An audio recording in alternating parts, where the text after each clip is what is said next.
అంతే.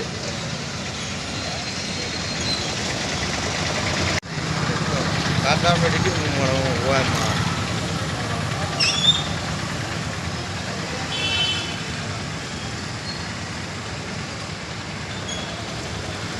వీడియో పెట్టాను.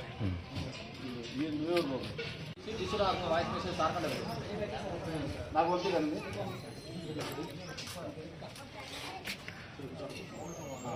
అంతా తీసారు. చెక్ చేస్తాను వాళ్ళది, వాళ్ళ సిగ్నల్ పోనీకి వాళ్ళకి పెట్టుకున్నారు బాక్స్. మన వాళ్ళ బాక్స్ తీసేసినారు. ఇప్పుడు తీసేసారు. సార్ వచ్చే ముందరే తీసేసుకొని ఆ బండ్లో పెట్టుకొని పోతున్నారు అంతే. అట్లా అది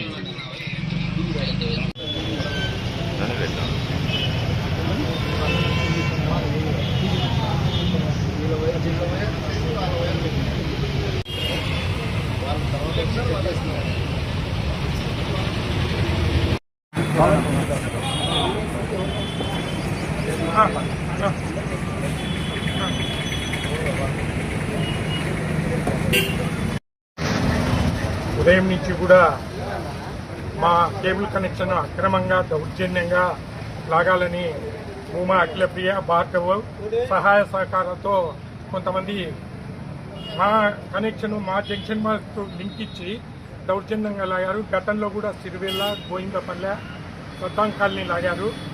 ఒక రాస్తుల మీదకి వచ్చి దౌర్జన్యం నీకు దమ్ముంటే కోటికి రా, ఫ్రీ జనాలకు. నేను 270 రూపాయలు పెట్టాను, 200 రూపాయలకి ప్రజాప్రతినిధి అయితే దౌర్జన్యంగా ఒక రాస్తుల మీద ఏంటి? గతంలో కూడా చెప్పిన ఎమ్మెల్యే అంటే ఏం రాజా ఈ తాలూకాకు? చట్టం లేదా, గౌరవం లేదా? దీనికంటే దారి దోపిడీలు దొంగతనాలు చేసుకొని బతకమని చెప్తున్నా. ఎంత మౌనంగా అంటే అంత రెచ్చగొడతారు. ఇంత తాగదు ఇది.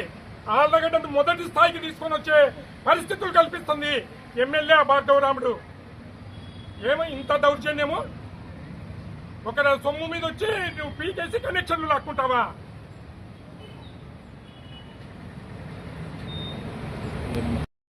ఈ ఇష్యూ మీద ఎస్పీ గారిని కలిసడం జరిగింది. డిఎస్పీ మేడం కూడా ఒక కంప్లైంట్ చేయడం జరిగింది. ఎవరైతే లాగుతున్నారో, ఎవరో సుబ్బయ్య అంట, నవీన్ అంట, వంశీ అంట, ముందు వాళ్ళను కస్టడీలోకి తీసుకుంటే ఇది కంట్రోల్ అయిపోతుంది.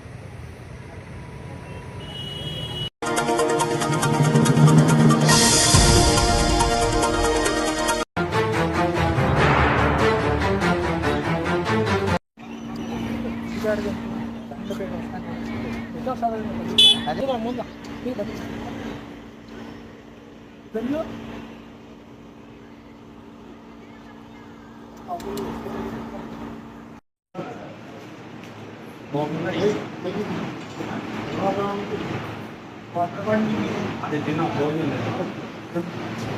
తిన్నా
సరే సరే పిల్లాడి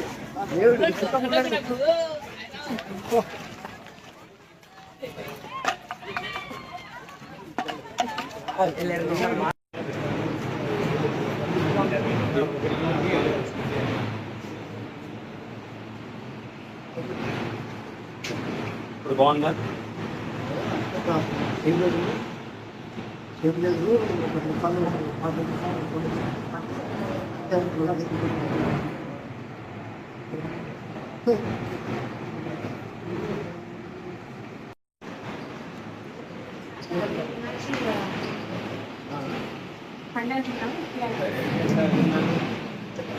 లేకుంటే ఒకసారి పొయ్యి కొట్టించి అంత తీసుకొని వచ్చినారు అన్నం తీసుకున్నాను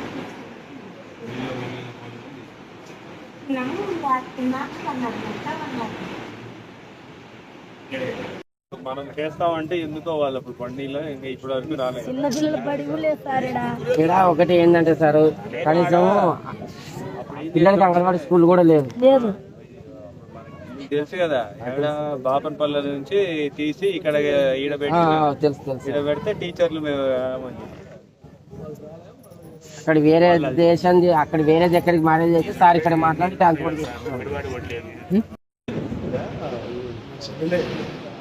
మా మనవాళ్ళు నేను పాప పిల్ల ఉన్నారు మళ్ళీ పైగా మనుషులు కూడా మా గ్రామంలో చాలా మంది ఉన్నారు.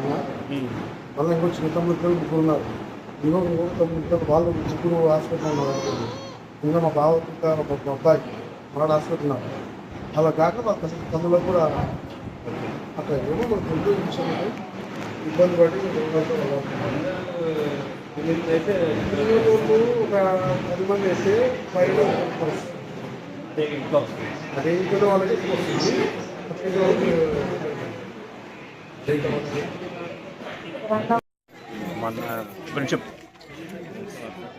మన వైఎస్ నగర్కి సంబంధించిన బుడగలింగాల కాలనీలో దాదాపు 80 మంది అస్వస్థతకి గురైనారని తెలిసి ఈరోజు వాళ్ళని పరామర్శించడానికి ఇక్కడికి రావడం జరిగింది. ముఖ్యంగా ఎన్నో గతంలో వైఎస్ రాజశేఖర రెడ్డి గారి హయాంలో శిల్పమోహన్ రెడ్డి గారు ఉన్నప్పుడు ఇక్కడ వీళ్ళందరికీ కూడా స్థలాలు కేటాయించి హౌసింగ్లు శాంక్షన్ చేసి ఈరోజు ఇళ్ళన్నీ కూడా శాంక్షన్ అడిగినట్టు. మరి తర్వాత హయాంలో వైఎస్ఆర్ సిపి హయాంలో ఇక్కడ ఈ రోడ్లన్నీ కూడా పూర్తి చేసి దాదాపు ₹1 కోటి పనులు ఇక్కడ చేయడం జరిగింది. అలాగే ఈ ప్రాంతం బాగుపడాలంటే ఇక్కడ ఎడ్యుకేషనల్ ఇన్స్టిట్యూషన్స్ రావాలి. ఈ చుట్టుపక్కల కాలేజీలో అలా వస్తేనే ఈ ప్రాంతం డెవలప్ అవుతుంది అని చెప్పేసి ఇక్కడ ఉర్దూ జూనియర్ కాలేజ్, తర్వాత హాస్టళ్ళు ఇవన్నీ కూడా ఈ ప్రాంతంలో తీసుకురావడం జరిగింది. మరి నిన్న పెళ్ళికి వెళ్ళి అక్కడ నుంచి కొన్ని భోజనం తీసుకొచ్చి తిన్న తర్వాత కొంతమంది అస్వస్థకు గురైనారు అంటున్నారు. మరి కొంతమంది ఏమో ఏం ముట్టుకోలేదు అయినా సరే మేము కూడా అస్వస్థకు గురైనారని చెప్తున్నారు. మరి కారణం ఏంటనేది తేల్చాల్సిన బాధ్యత ఈరోజు ప్రభుత్వం మీద ఉంది, అధికారుల మీద ఉంది. మరి దగ్గరగా 3 రోజులు అయింది, ఇంకా ఇప్పటికి కూడా 10 నుంచి 15 మంది ఇంకా హాస్పిటల్లోనే ఉన్నారు. మరీ ముఖ్యంగా చిన్నపిల్లలు కూడా ఈరోజు తీవ్రంగా ఇబ్బంది పరిస్థితుల్లో ఉన్నారు. మరి ప్రభుత్వం తక్షణమే స్పందించాల్సిన అవసరం ఉంది. మరీ ముఖ్యంగా దీనికి కారణం ఏంటనేది కూడా తెలుసుకోవాల్సిన అవసరం ఉంది. మరి మంత్రివర్యులు ఉన్నారు, కమిషనర్ గారు వచ్చినారు, అందరూ పర్యటించి వెళ్ళినారు. కానీ ఇక్కడి సమస్యని ఎప్పటిలోగా పరిష్కరిస్తారని చెప్పేసి ఇక్కడ ప్రజలందరూ కూడా హామీ ఇవ్వాల్సిన అవసరం ఉంది. మరి బాధ్యతని విస్మరించకుండా ఇక్కడ ఉన్నటువంటి మౌలిక సదుపాయాలు కూడా కల్పించాల్సిందిగా నేను ప్రభుత్వాన్ని డిమాండ్ చేస్తా ఉన్నాను.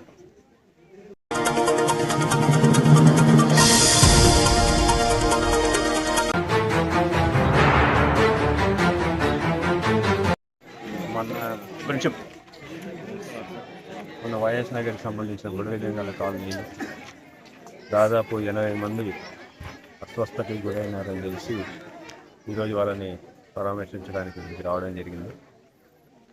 ముఖ్యంగా ఎన్నో గతంలో వైఎస్ రాజశేఖర రెడ్డి గారి హయాంలో శిల్పమోహన్ రెడ్డి గారు ఉన్నప్పుడు ఇక్కడ వీళ్ళందరికీ కూడా స్థలాలు కేటాయించి హౌసింగ్లు శాంక్షన్ చేసి ఈరోజు ఇళ్ళన్నీ కూడా శాంక్షన్ అడిగినట్టు. మరి తర్వాత హయాంలో వైఎస్ఆర్ సిపి హయాంలో ఇక్కడ ఈ రోడ్లన్నీ కూడా పూర్తి చేసి దాదాపు 1 కోటి రూపాయల పనులు ఇక్కడ చేయడం జరిగింది. అలాగే ఈ ప్రాంతం బాగుపడాలంటే ఇక్కడ ఎడ్యుకేషనల్ ఇన్స్టిట్యూషన్స్ రావాలి. ఈ చుట్టుపక్కల కాలేజీలో అలా వస్తేనే ఈ ప్రాంతం డెవలప్ అవుతుంది అని చెప్పేసి ఇక్కడ ఉర్దూ జూనియర్ కాలేజ్, తర్వాత హాస్టళ్ళు ఇవన్నీ కూడా ఈ ప్రాంతంలో తీసుకురావడం జరిగింది.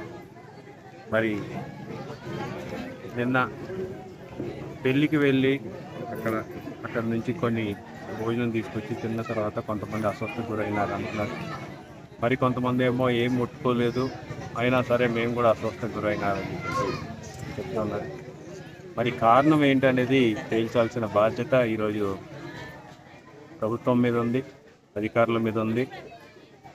మరి దగ్గరగా 3 రోజులు అయింది, ఇంకా ఇప్పటికి కూడా 10 నుంచి 15 మంది ఇంకా హాస్పిటల్లోనే ఉన్నారు. మరీ ముఖ్యంగా చిన్నపిల్లలు కూడా ఈరోజు తీవ్రంగా ఇబ్బందిమైన పరిస్థితుల్లో ఉన్నారు. మరి ప్రభుత్వం తక్షణమే స్పందించాల్సిన అవసరం ఉంది. మరీ ముఖ్యంగా దీనికి కారణం ఏంటనేది కూడా తెలుసుకోవాల్సిన అవసరం ఉంది. మరి మంత్రివర్యులు ఉన్నారు, కమిషనర్ గారు వచ్చినారు, అందరూ పర్యటించి వెళ్ళినారు. కానీ ఇక్కడి సమస్యని ఎప్పటిలోగా పరిష్కరిస్తారని చెప్పేసి ఇక్కడ ప్రజలందరూ కూడా హామీ ఇవ్వాల్సిన అవసరం ఉంది. మరి బాధ్యతని విస్మరించకుండా ఇక్కడ ఉన్నటువంటి మౌలిక సదుపాయాలు కూడా కల్పించాల్సిందిగా నేను ప్రభుత్వాన్ని డిమాండ్ చేస్తా ఉన్నాను.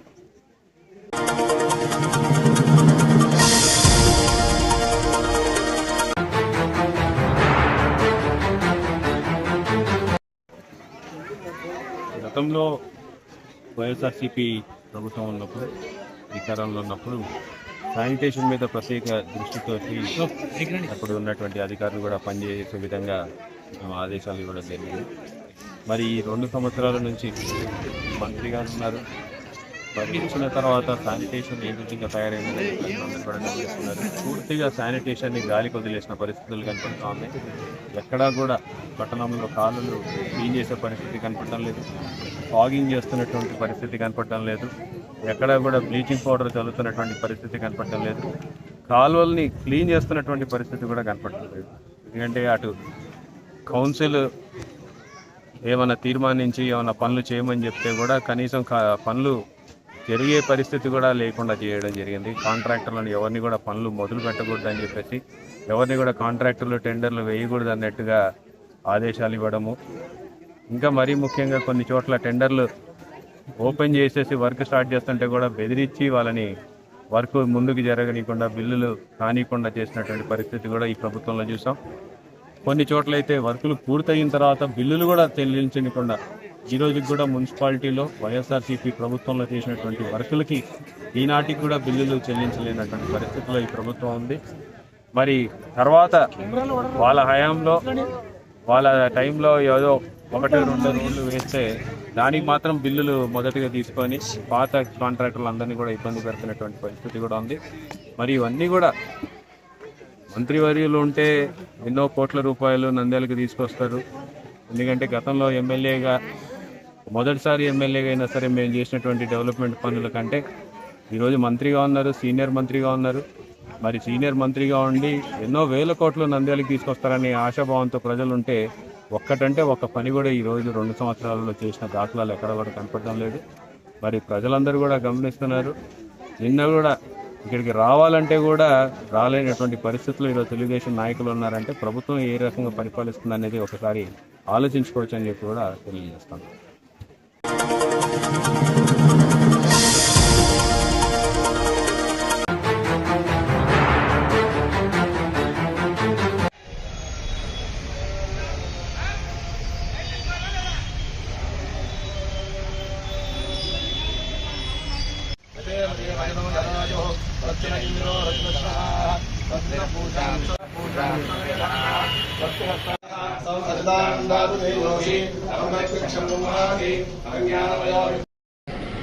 क्या यार ये नजर हुए लोग कॉल करते हैं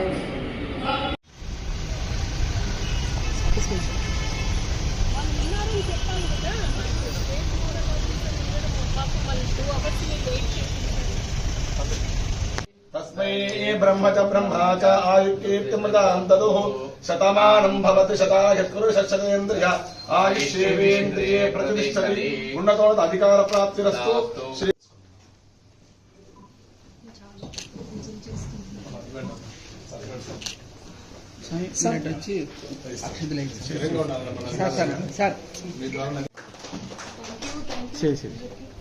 జరగండి జరగండి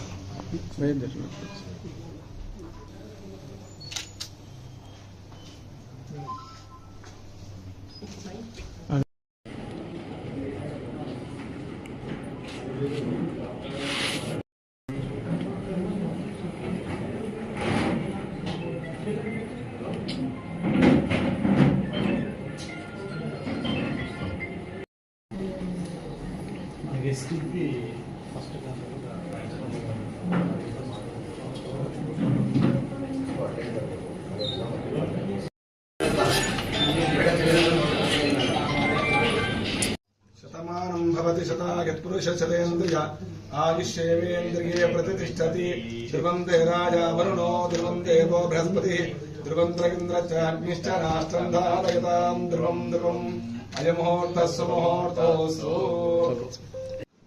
నంద్యాల మున్సిపాలిటీ స్పెషల్ ఆఫీసర్గా నియమిస్తూ మన రాష్ట్ర ప్రభుత్వం ఉత్తర్వులు జారీ చేశారు. స్పెషల్ ఆఫీసర్గా ఛార్జ్ తీసుకోవడం జరిగింది. ఈరోజు నంద్యాల మున్సిపాలిటీ కార్యాలయాన్ని సందర్శించడం జరిగింది. నంద్యాల మున్సిపాలిటీ అనేది జిల్లా కేంద్రం. మరింత అభివృద్ధి చెందడానికి చాలా అవకాశాలు ఉన్న మున్సిపాలిటీ ఇది. రిసోర్సెస్ మనమే డెవలప్ చేసుకోవాలి.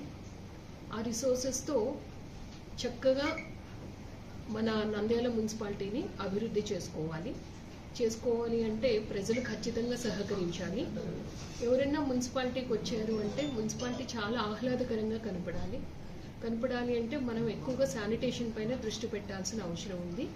100% door to door garbage collect చేసిన గార్బేజ్ని మనము తీసుకువెళ్ళి ప్రాపర్గా ప్రాసెసింగ్ చేయడం, దాని ద్వారా మనం మాన్యూర్ తయారు చేసుకోవడం, అలాగే డ్రై వేస్ట్ నుంచి సర్క్యులర్ ఎకానమీ ప్రాసెస్లో సంపద సృష్టించుకోవడం, ఉన్న డంప్ ఏదుందో వాటన్నింటినీ కూడా బయోమాన్యూరింగ్ చేయడం అన్నది ఫస్ట్ టాస్క్గా తీసుకుని నంద్యాలని ఆహ్లాదకరంగా చూపించడానికి అన్ని విధాల ప్రయత్నం చేస్తాం. అలాగే రెండవది వచ్చినప్పటికీ 6 విలేజెస్ కూడా మనకి అవుట్స్కర్ట్స్లో నంద్యాలకి మర్జ్ అయినాయి. అక్కడ still sanitation issues, drinking water issues ఉన్నాయి. వాటిని కూడా ఇమీడియట్గా రెక్టిఫై చేయడానికి ప్రయత్నం చేస్తాం. తర్వాత బ్యూటిఫికేషన్ అన్నది చాలా అవసరం.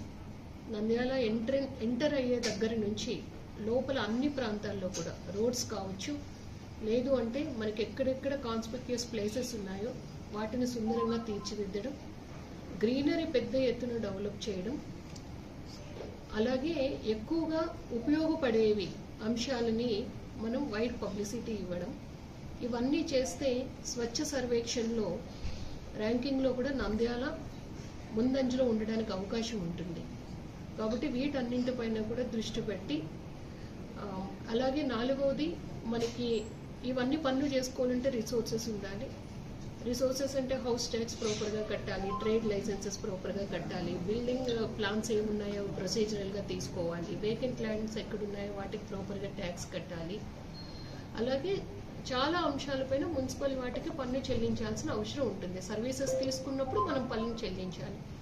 అక్కడ ఎక్కడెక్కడ గ్యాప్స్ ఉన్నాయి, ఇష్యూస్ ఏంటున్నాయి అన్నది కూడా డీటెయిల్డ్గా రివ్యూ చేసి ఆదాయం పెంపుకు కూడా మార్గాలు చూడడం జరుగుతుంది.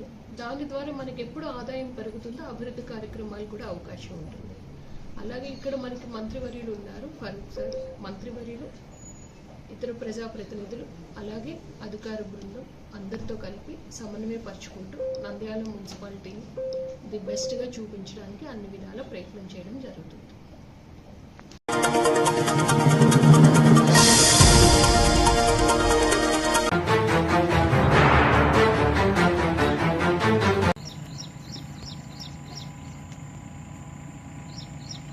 జాతీయ రహదారి రహదారి నిర్మాణంలో భూములు కోల్పోతున్న రైతులకు నష్టపరిహారము, జాతీయ రహదారి నిర్మాణంలో భూములు కోల్పోతున్న రైతులకు నష్టపరిహారము, జాతీయ రహదారి నిర్మాణంలో భూములు కోల్పోతున్న రైతులకు నష్టపరిహారము, నష్టపరిహారము, నష్టపరిహారము, నష్టపరిహారం చెల్లించిన తర్వాతనే రోడ్డు పనులు, నష్టపరిహారం చెల్లించిన తర్వాతనే రోడ్డు పనులు, నష్టపరిహారం చెల్లించిన తర్వాతనే రోడ్డు పనులు, నష్టపరిహారం చెల్లించిన తర్వాతనే రోడ్డు పనులు, నష్టపరిహారం చెల్లించిన తర్వాతనే రోడ్డు పనులు అమలు చేయాలి. 2013 భూసేకరణ చట్టం అమలు చేయాలి.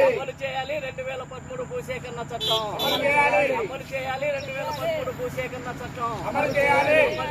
2013 భూసేకరణ చట్టం అమలు చేయాలి. 2013 భూసేకరణ చట్టం అమలు చేయాలి. 2013 భూసేకరణ చట్టం అమలు చేయాలి. 2013 భూసేకరణ చట్టం అమలు చేయాలి. పేద రైతులకు నష్టపరిహారము, పేద రైతులకు నష్టపరిహారము, పేద రైతులకు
ఈ సంవత్సరం జాతీయ స్థాయి మహిళా కబడ్డీ పోటీలను చిన్న గ్రామమైన గ్రామస్తులు అద్భుతంగా నిర్వహిస్తున్నారు.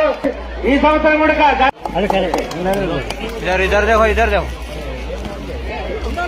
ఎక్కడ కూడా చిన్న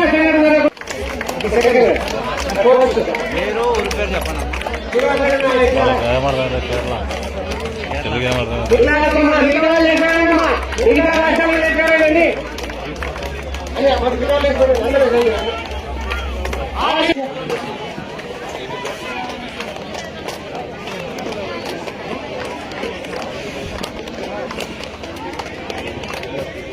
అన్న ఇది పక్కన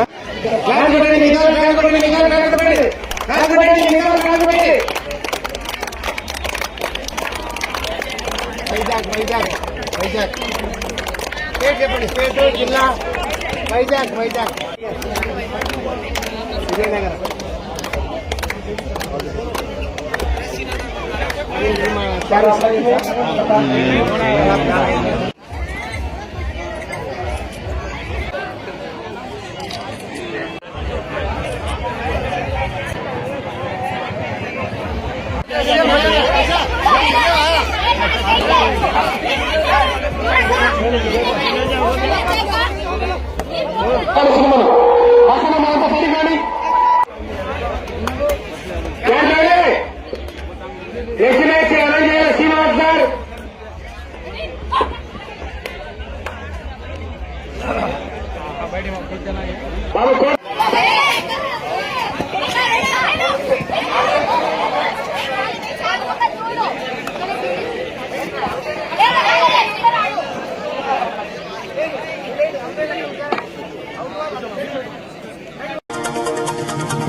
అదే డిఎస్పీ గారిని రావాల్సిందిగా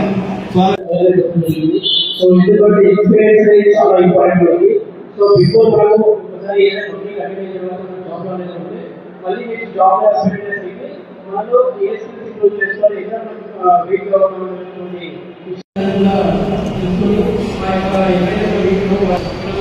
సక్సెస్ కావాలని చెప్పి కోరుతున్నాను. ఈరోజు ఇక్కడ ఈ జాబ్ మేళాకు మనకు ముఖ్య అతిథిగా వచ్చేసినటువంటి మన శ్రీ ఎంఎండి ఫయాజ్ సార్ గారికి ఏదో విధంగా జాబ్ మేళాలు పెట్టి కొత్త కంపెనీస్ ని మన ఆంధ్రప్రదేశ్ లో తీసుకొచ్చి పిల్లలకి జాబ్స్ ఇప్పించాలని చాలా కష్టపడుతున్నారు. మనం చూసాం ఇది ఈ జాబ్స్ చూడండి, స్టార్టింగ్ ఫ్రమ్ 19,000 నుంచి 30,000 దాకా శాలరీస్ ఉన్నాయి. మన ఐటీ జాబ్స్ ఇప్పుడు కొంచెం ఫ్రెషర్స్ మీరు చూస్తే శాలరీస్ 30,000 స్టార్ట్ అవుతున్నాయి. వాళ్ళ కటింగ్ పోయి చేతికి 20,000 వస్తుంది. నాకు తెలిసిన పిల్లలు ఉన్నారు 3 years 4 years నుంచి పని చేస్తున్నారు, వాళ్ళకి శాలరీస్ అంతే ఉన్నాయి. ఇప్పుడు చాలా కష్టమైంది, అంత ఈజీగా లేదు ఐటీలో. నా ఫ్రెండ్స్ ఎప్పుడో 20 సంవత్సరాల నుంచి పనిచేస్తున్న వాళ్ళు వాళ్ళ జాబ్స్ ఎక్కడ పోతాయని ఏఐ నేర్చుకుంటూ ఉన్నారు. అంటే అంత కష్టమైంది ఉంది ఆ ఏఐ వచ్చిన తర్వాత. మీకు ఇది ఎందుకు చెప్తున్నా అంటే మీరు కంపల్సరీగా ఏదో ఒక స్కిల్ నేర్చుకోవాలి. అదే ఇది కంటిన్యూస్ ప్రాసెస్, ఇది ఏదో ఒకటి నేర్చుకుంటూనే ఉండాలి. ఎందుకంటే ఈ పాత జాబ్లో ఏఐ వచ్చిన తర్వాత చాలా కష్టం అవుతుంది మీకు. మీరు ఏదో ఒక స్కిల్ ఉంటేనే మీరు డెవలప్ అవుతారు. అందుకే మీరు ఏదో స్కిల్ నేర్చుకోండి, ఇది కంటిన్యూస్ గా ఏదో ఒక స్కిల్ నేర్చుకుంటూనే ఉండాలి. ఈ జాబ్స్ ఇంకోటి ఇక్కడ చాలా కంపెనీస్ వచ్చాయి. మీకు ఇంకో ఈ పిల్లలకి ఏం రిక్వెస్ట్ చేస్తున్నా అంటే నేను నా ఎక్స్పీరియన్స్ చెప్తున్నాను. మీరు చాలా మంది ఫ్రెషర్స్ ఉండొచ్చు, మీరు ప్రతి ఇంటర్వ్యూ అటెండ్ కాండి. రిగార్డ్లెస్ మీరు మీరు మీరు దాన్ని అప్రోచ్ అయితేనే మీరు నేర్చుకుంటారు. మీరు ఇంటర్వ్యూలో అప్రోచ్ అయితేనే మీరు నేర్చుకుంటారు, ఆ భయం పోతుంది మీకు. మీరు ఇక్కడ వచ్చిన మీ పిల్లలు మీ క్వాలిఫికేషన్ ఏమైనా ఉండాలి, వచ్చిన 10 కంపెనీలో ఇంటర్వ్యూ ఇవ్వండి. ఏదో ఒక కంపెనీలో మీకు జాబ్ వస్తుంది, రాకపోయినా మంచి ఎక్స్పీరియన్స్ వస్తుంది. మీరు ఈ భయం పోగొట్టుకోవాలి. చాలా మంది ఎలా ఉంటుందంటే దీన్ని ఫేస్ చేయలేకే రారు చాలా మంది. ఈ ఫేస్ చేయడం నేర్చుకోవాలి.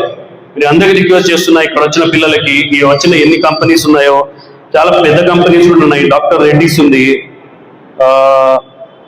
DP chocolate, Tata rate private limited, మంచి కంపెనీస్ ఉన్నాయి. మీరు ఫేస్ చేయండి, ఇంటర్వ్యూని ఫేస్ చేయండి. మీకు ఏం భయం లేదు, మీకు ఏం రాకపోయినా పర్వాలేదు. ఈ జాబ్ మేళాలు అటెండ్ కావడం వల్ల మీకు మంచి ఎక్స్పీరియన్స్ వస్తుంది. మీ తర్వాత ఫ్యూచర్లో ఇప్పుడు రాకపోయినా తర్వాత ఫ్యూచర్లో మళ్ళీ 3 months తర్వాత మళ్ళీ జాబ్ మేళాలు పెడతారు. ఈ జాబ్ మేళాలు పెడితే అప్పుడైనా మీకు ఈ ఎక్స్పీరియన్స్ కౌంట్ అవుతుంది, అంటే మీకు ఆ భయం పోతుంది. అందుకే మీరందరూ మళ్ళీ ఉంటుంది, మళ్ళీ 3 months తర్వాత మళ్ళీ జాబ్ మేళా పెడతారు, మళ్ళీ రండి. ఈసారి రాకపోయినా ఏం పర్వాలేదు, మళ్ళీ అటెండ్ కాండి, మళ్ళీ అటెండ్ కాండి. అమ్మాయిలు కూడా చెప్తున్నాను, అమ్మాయిలు కూడా రిక్వెస్ట్ చేస్తున్నాను, మీరు రాండి. మీరు ఫస్ట్ మీరు జాబ్ చేయాల్సిందే. మీరు ఈ ఆపర్చునిటీ కంపల్సరీగా మీరు దీన్ని సద్వినియోగం చేసుకోవాలి. అందుకే అందరూ మీరు చాలా మంది యాక్చువల్గా ఈ జాబ్ మేళా పిల్లలు చాలా మంది తక్కువ వచ్చినట్టున్నారు. మళ్ళీ ఇవి సమ్మర్ కావడం వల్ల ఎగ్జామ్స్ ఉన్నాయంటారు. నెక్స్ట్ టైం మళ్ళీ జాబ్ మేళా 3 months తర్వాత ఉంటుంది, మళ్ళీ చాలా మంది అటెండ్ కావాలి. ఇంకా కంపెనీస్ వస్తూనే ఉంటాయి. ఇంకా మన గవర్నమెంట్ ఉన్నంత వరకు మీకు జాబ్ మేళాలు ఉంటాయి. మీకు ఇంకా కొత్త కంపెనీస్ వస్తూ ఉంటాయి. మీరు అందుకే ఈ జాబ్ మేళా సద్వినియోగం చేసుకోండి. అన్ని కంపెనీస్ అటెండ్ కాండి. నన్ను ఇక్కడ పిలిచి నన్ను ఆహ్వానించినందుకు చాలా కృతజ్ఞతలు. Thank you.